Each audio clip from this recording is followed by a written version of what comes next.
tenho observado que nada é tão difícil quanto curar uma pessoa. Primeiro, estamos entrando nas decisões das pessoas, delas quererem se cuidar, delas estarem preparadas para uma vida sem problema de saúde. Segundo, isso é uma decisão dela.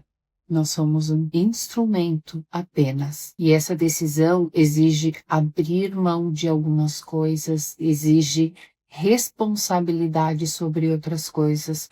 Por exemplo, é muito comum hoje a indústria farmacêutica despejar remédios e parece que o diabético não precisa fazer dieta porque existem remédios, não existe caminho fácil, não tem como cortar o caminho. Trazendo isso para o bruxismo, vocês estão lembrando da nossa série Desmistificando o Bruxismo. Na parte cerebral, nós vimos que as reações vêm do tronco cerebral e que são involuntárias, não tendo acesso à consciência ainda. Mas eu tenho uma boa notícia. Existe uma neuroplasticidade. São atitudes conscientes que podem trazer descanso e ensinar o cérebro a praticar o descanso e usufruir dos benefícios dele, tá? Então eu fiz uma lista aqui de tudo que nos traz uma nova neuroplasticidade, a diminuição de exposição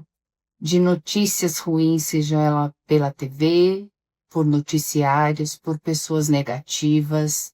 Isso ajuda a não ter tanta informação a nível de reflexo involuntário a reações de sobrevivência do corpo. Cheiros, o odor pode estimular algumas estruturas cerebrais, e isso já foi estudado, isso já foi pesquisado, isso já foi publicado e é verdade. Não vou entrar aqui quais as estruturas e como funciona, mas alguns aromas, eles promovem um relaxamento, memória de coisas boas do passado.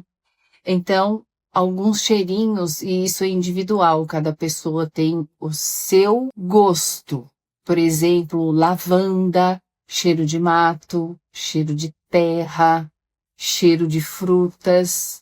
São cheiros que nos promovem descanso mental. Então, isso você pode fazer como higiene do sono para ter um sono melhor. E aos poucos aproveitando onde você pode ter mais e mais recursos. Leitura é muito bom. Terapia de gatilho. Fazer massagens nos pontos gatilhos de dor. Manda informação para o seu cérebro de que você pode relaxar, ele pode relaxar. Horário para dormir, pessoas que trabalham à noite devem ter sérios problemas com isso, mas um horário bom para dormir é muito bom. Depois de um certo tempo, no mínimo 1 hora de distanciamento entre o horário que você jantou e o horário que você vai se deitar. E digo isso por quê? Porque algumas pessoas têm refluxo. E o refluxo é involuntário. Não beber água junto com a alimentação, a última alimentação antes de dormir. Faça isso em horários distantes. E não comer e logo em seguida se deitar.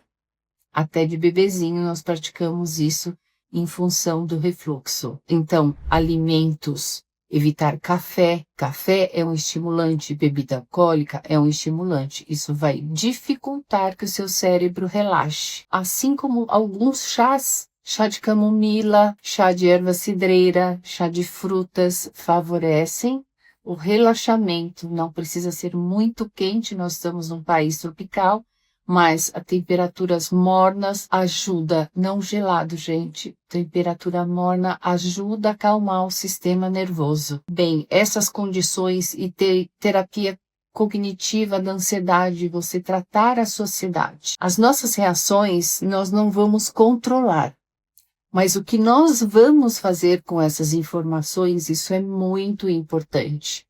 Então, aquelas situações que te deixam em estado de alerta e ansiedade, eu sei que a gente não pode evitar, mas ao invés de focarmos nos problemas que todos temos, nós podemos focar em soluções. E muitas vezes a falta de sono, esse cérebro hiperestimulado, não nos dá uma criatividade, um pensamento, uma criatividade de solução para os nossos problemas. Então eu vou deixar aqui que essa parte neurológica, ela pode ser acessada, inclusive através de terapia e através da regressão, que não é o trabalho que o dentista faz. Mas isso ajuda e muito a sua noite de sono. Desmistificando o bruxismo, com Cláudia Pincelli.